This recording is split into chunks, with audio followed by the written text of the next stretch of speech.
Hi there, I'm John from Nigeria and welcome back to my YouTube channel. And if you are new here, welcome. And on this channel, we review books. I always pause when I do that part.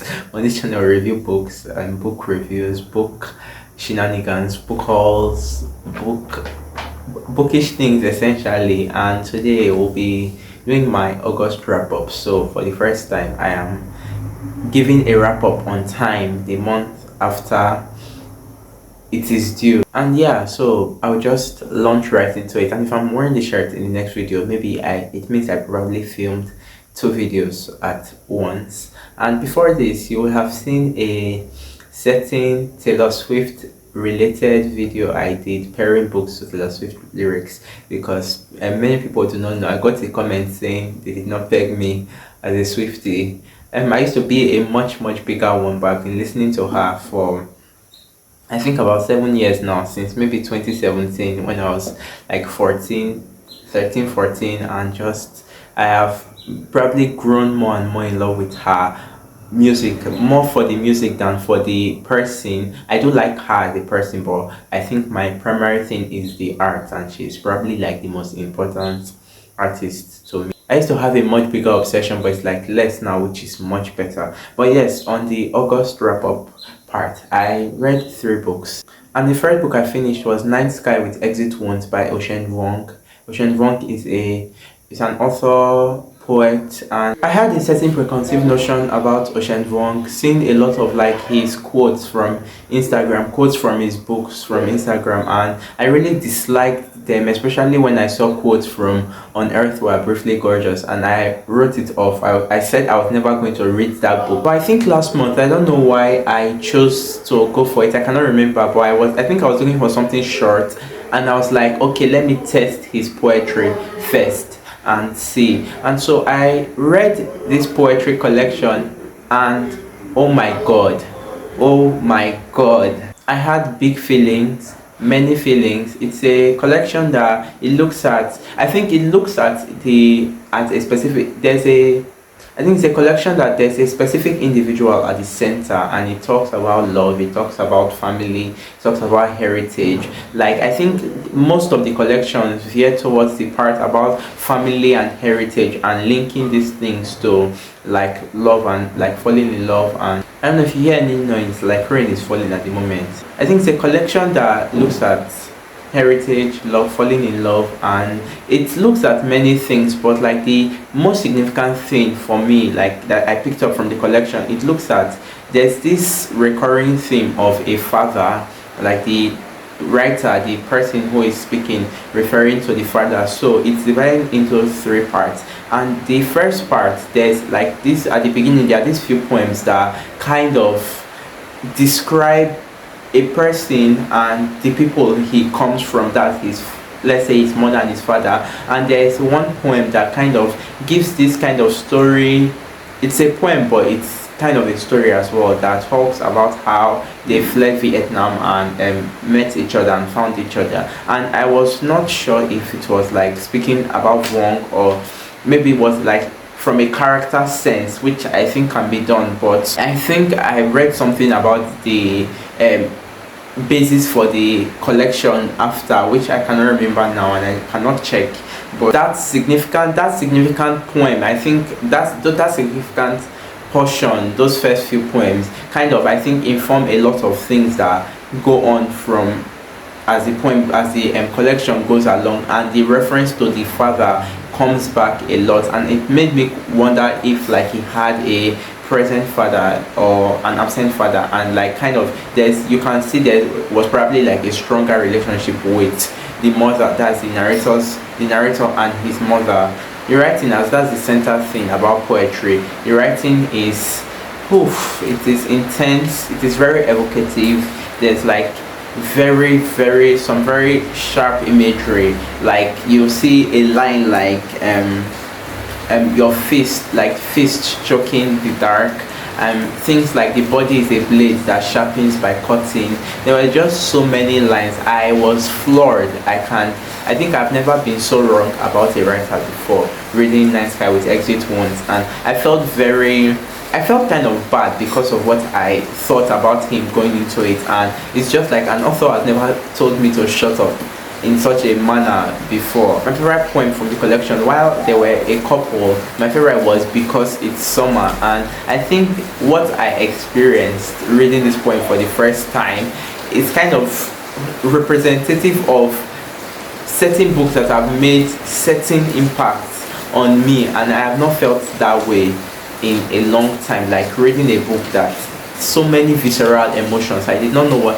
I was shaking, and I recently saw a tweet on Twitter like 2 days, I think yesterday or 2 days ago, where somebody tweeted about how they read a book, Thomas Pynchon's Missing and Dixon, I think, and he had like this thing where he was shaking in his body after reading it, and I felt so validated in the sense I've had that feeling. I remember reading Atwood's The Handmaid's Tale, and that's like the last time I had such a reaction to like something I read, and after reading the poem, I sent it to a friend, and she messaged me the next day that she was in a class, because she's a law student. She was in a class, and she told me that she asked why did I send it to her, because she was thinking of it. And I think that's like the single poem that did something to me that I could not recover from it for like a few days. But there's so much in his writing, and I don't know if I would like his prose like his novel, but I think I'm definitely going to read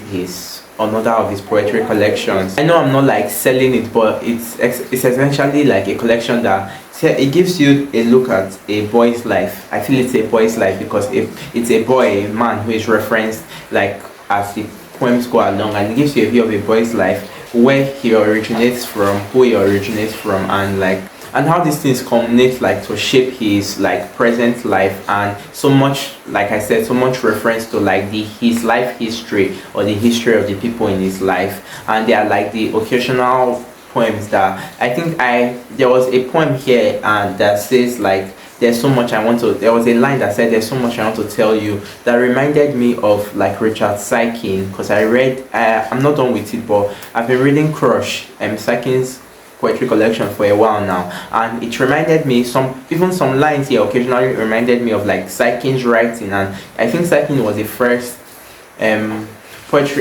poet, I don't know, should I say Saikin was, I don't know if he was the first poet I tried, but he was not the first poet I tried, but he was the first poet I tried that did something with writing that I could not understand. I could not necessarily decipher all of it, but it made you like think. And it's the same way with this one, where it's not everything I could absorb, but like just the sheer beauty and the like force with which the writing hits you, sometimes it's just enough, and it just stabilizes and immobilizes you. And so some of my favorite lines, I picked out like 3. The first one is, and you want to tell them that it's okay, that the night is also a grave we climb out of. And I'm like, oh my god, it's just the imagery in some of these poems. I'm not really a poetry fan. I do not read poetry a lot, so it's very rare that I read poetry and it makes an impression on me, and this is the first time that it has made this sort of impression on me. And another one is, for hunger is to give the body what it knows it cannot keep. And then it is not about the light, but how dark it is. It's not about the light, but how dark it makes you depending on where you stand. And there's also a line that I do not forget, it comes back to me from time to time, and it's like, it says, tell them that the body is a blade that sharpens by cutting. Ocean Fog destroyed me. I was so pleased with this collection. It's one of my favorite things I've read this year. I gave it 4 stars, and I will definitely be reading more of his poetry. And I might just, because if an author really makes an impression on me, it's hard for me not to like want to touch all their works. So I'm most likely going to read his novel On Earth We Are Briefly Gorgeous, which also has like a poem named after it in here. So I wondered if that was like a foundation for that book. But I loved this, highly recommend. Scrambled thoughts, but read it. The next book I finished was one I started back in June, and it's The Idiot by Elif Batman. I read this because not necessarily because, but I heard of it first from Alex from What Page Are You On, that it's one of his favorite novels of all time. And so I had always wanted to read it since seeing his channel and since hearing that it was a campus novel. So I read it and I started it back in, I think I started it in June. I started it sometime in June or July, maybe. No, I think it was June. I started it maybe late June. But yeah, and I finished it in August at the last day into like 12 a.m. of September. And this is a book that follows a girl selling. She just gets into Harvard, and the book is set when the email is just like coming into play in the world. And I don't know what year that was, but that's when it is set. It actually opens with her like kind of telling us how she's not used to and how email is coming into the world, so that kind of gives you an idea of the time period. But in a way, like throughout the novel, I do not think like the time it is set in is like a major thing that is impressed upon the novel, because it does not feel like, oh, this was what was happening in this time. You know how there are books set in the 80s, 90s, and you can tell that this is what characterizes that time period. And so the email thing, imputing it at the very, very beginning of the novel, is the only thing that kind of gives you the time period that this book takes place in. If not, it could really be set in any time.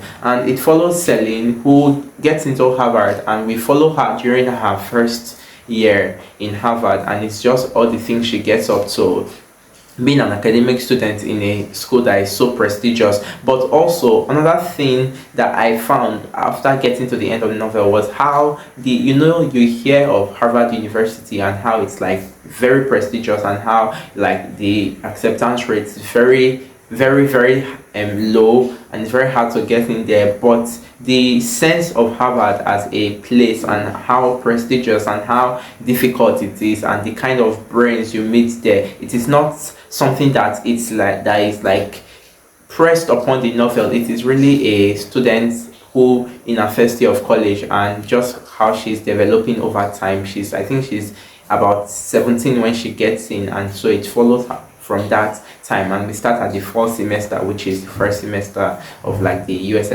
education, and just the people she meets. And one of the most significant interactions she makes there in her first year is that she meets this boy called Ivan. I don't know if to say Ivan or Ivan, but I think he's Jesus. He's not Russian. He's certainly not Russian, but maybe he's Russian. I cannot. Yeah, okay, yes, he's from Hungary, and selling the narrator, she's from Turkey. So she's a Turkish student in this she's Turkish, but she was raised mostly in America. And so she meets Ivan in this class, in this Russian class they are taking together. She takes, I think she's studying linguistics in Harvard. So she meets Ivan at this Russian class, and that's one of like the sense, because there's no plot. It's a kind of Bildungsroman, I think that's what you call it, that follows like the character's trajectory over time. Sorry about that noise. And so it's not really like there's a central plot. We're just following her every day from the beginning, sorry, so the courses she takes, then the exam periods, and the little breaks in between, friends she makes. And so Ivan is one of the major people she meets during that time, and they kind of like develop this it's kind of a weird relationship, because it's built on like, it begins with emails with very odd like subjects, and there's no specific points to the emails. And it's something I really liked, the idea of like how a relationship started like that, because it's not a romantic relationship, but it's a relationship nonetheless, that begins with that email format, where they do not know, they begin this correspondence, yes, that's the word, where they do not know what they are sending, why they are sending what they are sending to each other. It's odd things. It's about everything and nothing. It's about what they are reading at the time, what the other person is thinking, what the other person is feeling. And I found it very interesting, and it creates this relationship. She's very intelligent, because the book is filled with a lot of like philosophical musings. A person, you can just, it's a young person who has been sent into the world and is trying to understand the world. There's a lot of references. even Anna Karenina, which I'm currently reading, was spoiled for me by the narrator because she tells you what happens at the end in one reference, and I'll come back to this point again before the end of this video. But that happens here, and so it's this. I really, it's the idea that the book is called The Idiot. She's not really an idiot, but she's young, but she's trying to understand the world, and we try to see her as a person because she's a very singular individual. Like, we all have like unique personalities, but there are times where you can like tell people's personal, like there are people who have like similar traits to each other, but the way she thinks, the way she exists in the world is very, very individual to herself. So it's really a journey from the beginning to the end of it. Getting to the end, I saw how much like it made sense. I was complaining a lot that it was too long, because I found out after finishing that it was, maybe the physical copy is about 420 pages, and I did find it slow at points, but the humor in it is A1. It was it was extremely funny, and I said that it's something I would like to read again because it feels very rereadable in the way, like the conversations, the topics, the thoughts. It's not overly philosophical that it gets too heady, but you can tell it's a character that likes to think. Yeah, so I really like the depiction of like that first foray into college and what it does to you and how it changes you. And I give this 4 stars. It was slow at points, but it was very, very much a journey that I enjoyed. So the final book I finished in August was The Days of Abandonment by Elena Ferrante, which I will not go too deep into here because I wrote a 2,000 plus word review for it, which will come out eventually on the Life on Books website. But I believe that the first sentence of this book should be a famous sentence. It's one of the best first sentences I've read, maybe the best. And it says, "One April afternoon, right after lunch, my husband announced that he wanted to leave me," which is, I think, so iconic in my opinion. And so we follow a woman, Olga, whose husband decides to abandon her out of the blue with their 2 children. And so the book is really a chronicle of the days of her abandonment, the days after he leaves her, and the shape her life takes, the turn her life takes. It just like begins to deteriorate for the worse. And it is in the progression of the novel that she finds out that he actually leaves her for another woman. He confesses to her that he is in love with somebody else. Next, it's a book that examines, like, it's a book where you hate men so badly. I was so pissed, like so much anger, so much fury at the man. And it is a book that really is a character portrait of the lives of like many women, because we have these kind of stories over and over again of women whose husband leave them. And so I believe that it is a phenomenal character portrait of that specific like story, those stories of women. And Ferrante, of course, is an author who knows how to write about the female experience and write about women's stories and motherhood, which comes up here because it's a woman whose husband has left her, who has to deal with 2 children, and there's a like dealing with them as children and having to exist for them as a mother first, even though your husband has just left you. And like the individual part of her that grieves or that is sad about this thing has to be relegated to the back societally, if you want to think of it in that sense, because she has 2 children, and so they are the primary part. But the novel is a look at how the woman, that the part of her who is the woman whose husband has left her and who feels wronged and angry, it begins to take over her life, and it begins to affect even the way she deals with her children and her relationship with them. We see that there are points where she is forgetting to pick them up from school because she's sleeping during the day because of not sleeping in the night. And there's a point where one of her children, they come home from school, and the boy is knocking and knocking and knocking, and she's inside but she's sleeping, and when she goes to open the door, he tells her, "I thought you were dead." And Ferrante builds the story around a story that the narrator, or she builds like the central point of this woman's undoing, and like she juxtaposes it with this story that the narrator remembers from her childhood about a woman who she overheard from her mother that the husband leaves her as well, and she remembers the woman who used to be so bright and who used to be so happy and who used to like play with the children in the neighborhood then, and how she essentially begins to die because he's described as the red-faced husband that leaves her. And so it's how she begins to, in a way, I don't want to use the word wither because that's a bit extreme, but it's how she begins to, she remembers the woman's slow deterioration and how the color leaves her eyes. And Frances, at some point in the novel, the narrator is thinking, and she says women without love lose the color in their eyes or something. Women without love die when they are alive.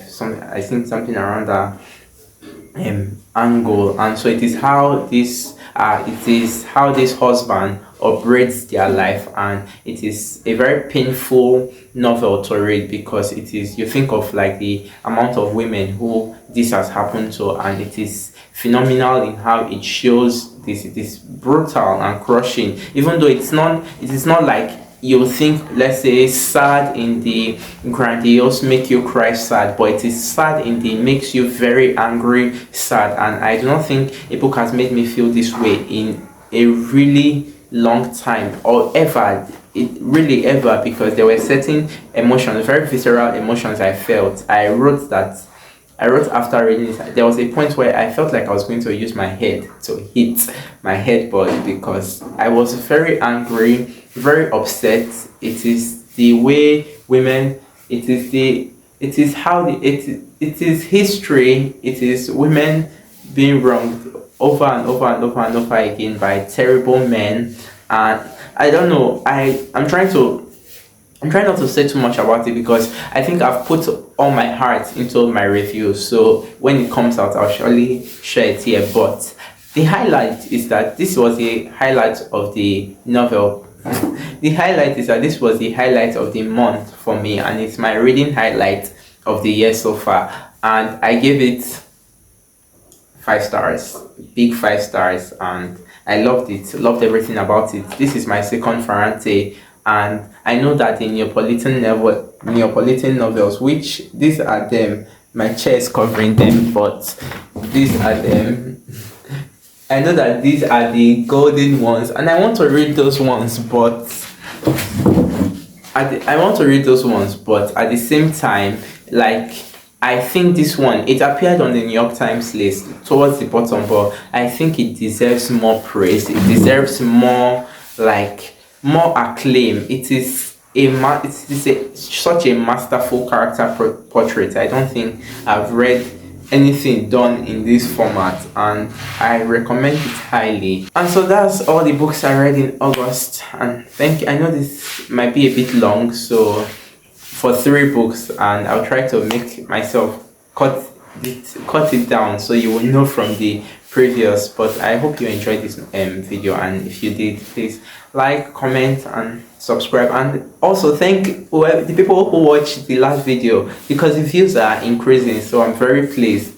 And I know the Taylor Swift effect is on it, but thank you so much for watching, and I will probably see you in the next one. Bye.